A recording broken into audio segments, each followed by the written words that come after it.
weekend.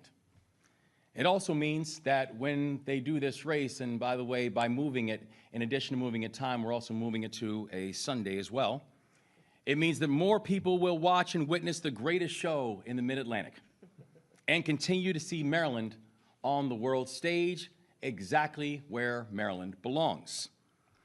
But these changes are about more than just television and timing.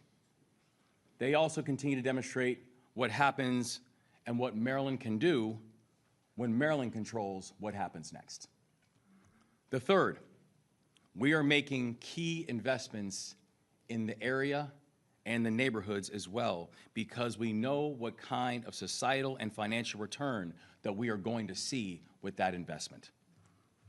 As I said from the outset of this process, the goal was not just to create winners on the track. The goal was to make sure we were creating winners off the track too. And last year, we acquired Pimlico Racecourse.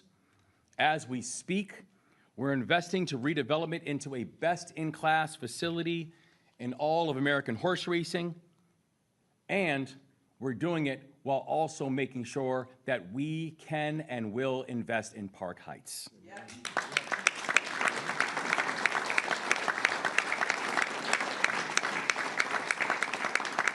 Well, last month, with our partners on the Board of Public Works, we acquired Laurel Park Racetrack to transform it into one of Maryland's statewide thoroughbred training centers.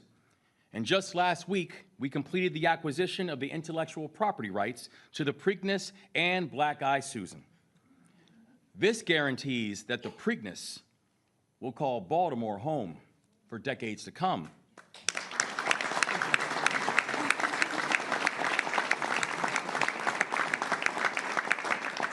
And by the way, here's the thing to remember about it too. We did all of this without using a single penny from general fund tax dollars. So the taxpayers will benefit from it, but the taxpayers are not paying for it. We made this decision for a simple reason. You cannot control your future if you do not own it. You do not control what the future brings if you aren't the ones making the decision about what the future brings. Maryland now owns the rights. Marylanders now own the assets. Marylanders will make the decisions. More than 28,000 Maryland jobs depend on this industry. The horse racing industry generates about $3 billion to the state of Maryland. And considering all of those things, it's important that Marylanders are the ones who are making the decisions about its future. And here's what I also know. I'm depending on the people right here in this room and in our communities to make sure that we get this right. The business community, our partners in elected office, the horsemen, our neighborhoods, our communities, and our families. We're going to need all of you to make sure this works and make sure that this momentum continues, because the momentum we are now seeing to grow and diversify our economy, it is real. That in the last 3 years, we have had over $14 billion of private investment in our state. In recent months, we've announced massive and historic deals with Samsung Biologics, with AstraZeneca, and the Sphere is coming to Maryland and coming to Prince George's County. We've locked in the Baltimore Orioles, which is helping to lead a Baltimore renaissance that is taking place. We've locked in a $1 billion Capital of Quantum initiative and investment from Microsoft. And in the past 6 months, Maryland's job growth rate has not just beaten the national average, it has almost doubled the national average.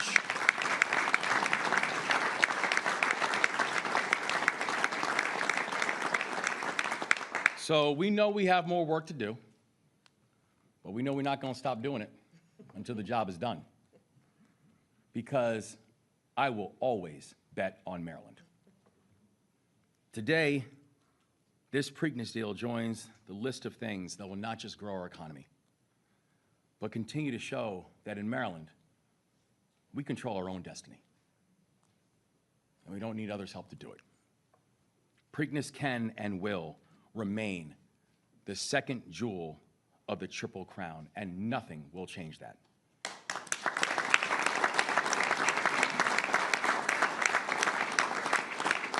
And by the way, winning the Triple Crown, that's the dream. That's the dream of every single jockey, every single owner, every single horse. The reason that we know that is because we know the name Secretariat. We know the names of War Admiral.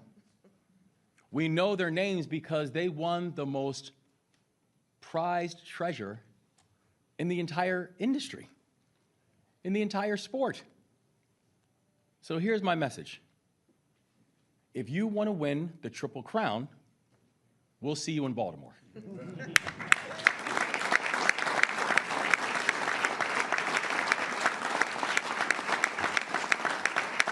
And it is now my honor to introduce our friend and the CEO of the Greater Baltimore Committee, Mark Anthony Thomas.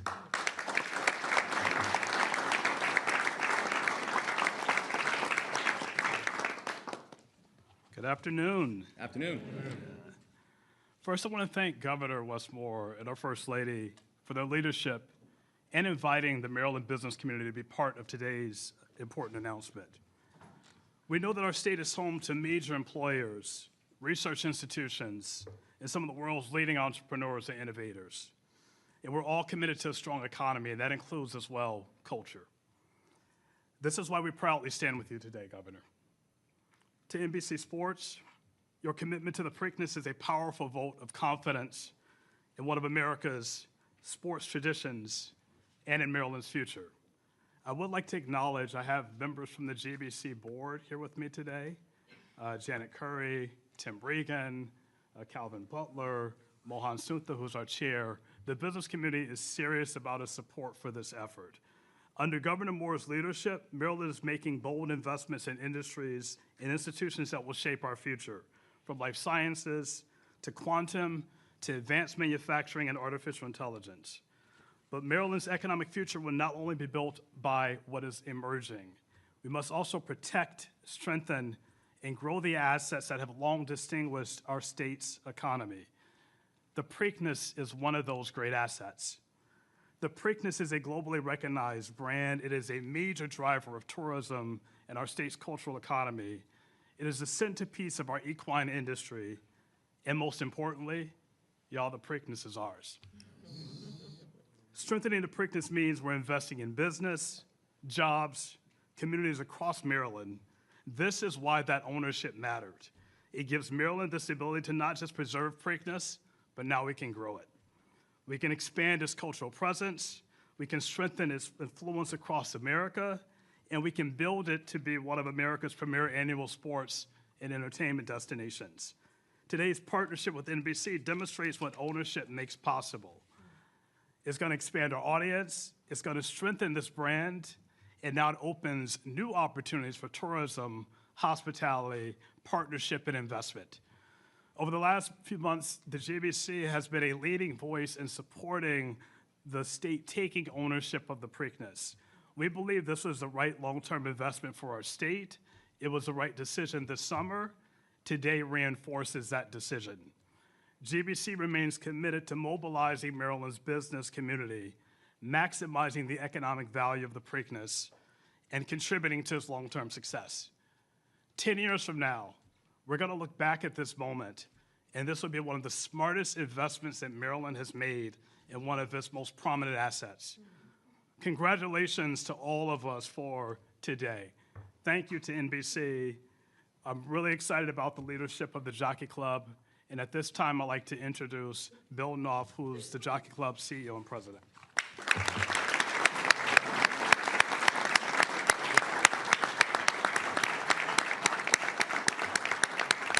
Thank you so much. Thank you, Mark.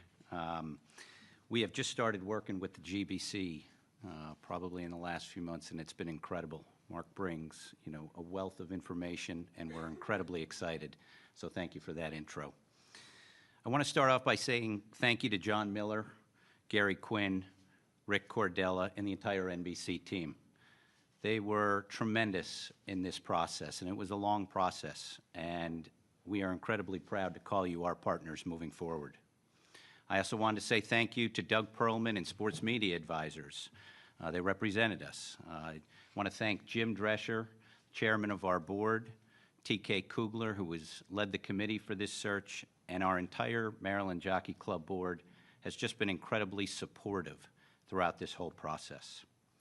Before I get into the Preakness, I did want to add one component that is part of our deal that I think is very special that NBC is going to showcase for us, and that is 2 other dates outside of the Black-Eyed Susan and the Preakness that they are going to show on Peacock, and that is Maryland Million Day.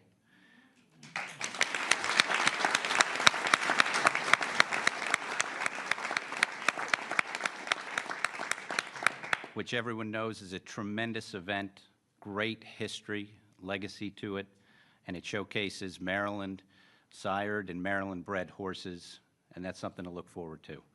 The other date they're going to showcase is our Preakness Preview Day, which is where the Federico Tessio and Weber City Miss Stakes, where we run, which is the previews to the Preakness. The horses who win those races get a free entry into the Preakness and the Black-Eyed Susan Stakes. And we just started recently branding it Preakness Preview Day, and it's seen tremendous growth, and we expect to grow it further. And that gives the local flair horses a chance to compete against, you know, the big horses. And we had one of those this year with Brittany Russell and Taj Mahal. So we're incredibly excited, and thank you to NBC for adding those 2 days outside of the Preakness and the Black-Eyed Susan. Now on to the Preakness, a personal reflection. In my office at Laurel, I have a print on the wall. It's of the 1989 Preakness with Sunday Silence and Easy Goer. And I saw that race at 16 years old. I've had that poster probably that long. And of course, I lived in New Jersey, and I've recently moved here a couple of years ago. And I was so excited that as soon as I got this job, I could, you know, hang that prominently. It was the greatest race I've ever seen. And that's what almost put me onto this path of horse racing. So just as a personal note, I'm incredibly proud to be here for this moment. The terms I think of for the Preakness, I think of the word iconic, timeless, and proudly Baltimore. The Preakness has 151 years of history, and we are planning for the future of it right now. Somewhere in here, we actually have the trophy, one of the winners' trophies displayed. Right, oh, thank you so much. Thank you, Governor. I'm like, I missed that. This is tremendous having this here. It was loaned to us from the Boniface family, who won this in 1983 with deputed testimony, the last Maryland bred to win the Preakness. So it's very, very ceremonial and historic. You know, we acknowledge the great history of this race, and especially the Preakness being 2 weeks after the Derby. But we recognize that change should always be examined. Other professional sports constantly reevaluate their rules, and now is this time for change. Moving the Preakness 1 week later, as the governor alluded to, later it's going to allow us for greater participation, and it's just that is simply the goal. But I think at 3 weeks, it also maintains the test of a champion. It's going to take a lot to do it. Additionally, the Black-Eyed Susan moving to the Saturday provides for a potential historic day. We're incredibly excited to grow that day. We now have a championship weekend, right? 4 of the next 6 years, that weekend will be on Memorial Day weekend.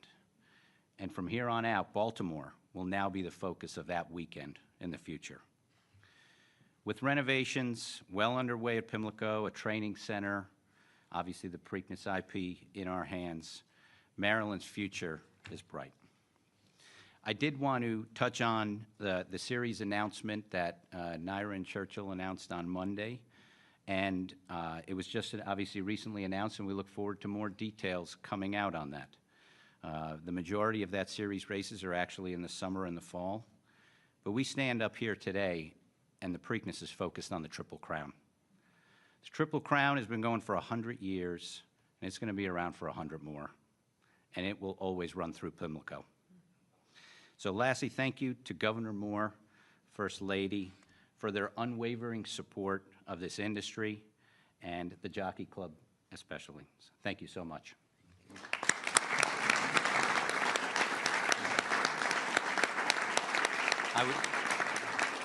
I want to introduce John Miller, Senior Vice President of Operations of NBC Sports.